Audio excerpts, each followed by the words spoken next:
about Houston? St. Louis. Baltimore. Atlanta? Detroit?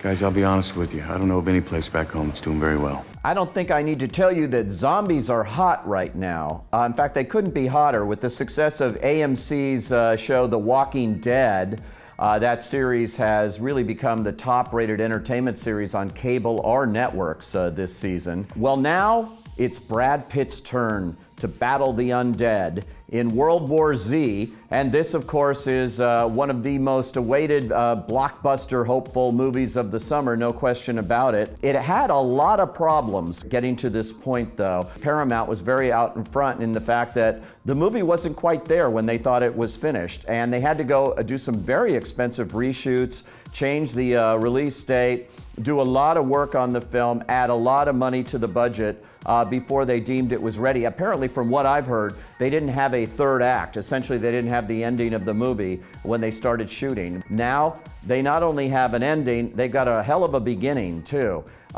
This movie is based on Max Brooks' best-selling book called World War Z. But that book was very different. It was a series of interviews with post-war survivors who sort of explained how things came to be. It's not a natural kind of material to transfer directly to a movie. This movie's much more linear. It's much more in the tradition of those great B monster movies, in a sense. Only Brad Pitt's the star of it, so that lifts it to another level that we haven't seen before with this kind of zombie movie. I'm scared. How do we know they're coming? They're coming. Ready?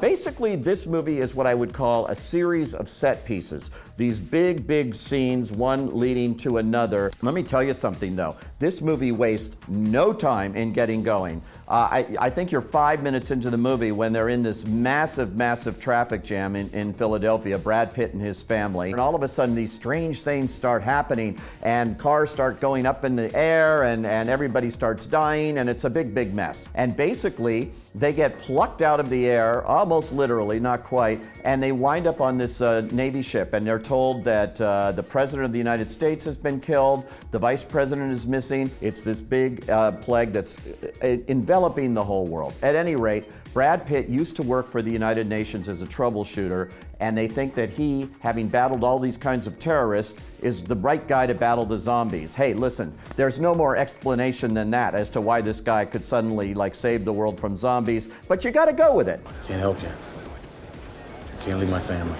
Take a look around here, Mr. Lane. Each and every one of these people are here because they serve a purpose. There's no room here for non-essential personnel. You want to help your family? Let's figure out how we stop this. They send him off to South Korea, and it doesn't quite work out there. And next it's off to Israel, an incredible scene at Israel where they built this wall to keep the zombies out. And apparently the Israelis knew something nobody else knew, that the zombies could be kept out. But of course, things don't always go the way you think, and there's a lot of exciting scenes to come. I'm not going to give away the rest of the movie, but suffice to say there is an incredible scene set on a jetliner, and let me just say, like, not all the passengers are alive.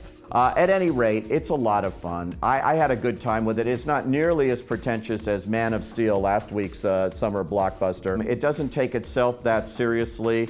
And I thought Brad Pitt was very good. He acquitted himself very nicely. We don't often see him in these kind of hero roles, and he seems to be having a lot of fun with it. I guess it's also saying something, you know, in a more subtle way about how we take care of our planet and all the environmental concerns and the things that are screwing us up.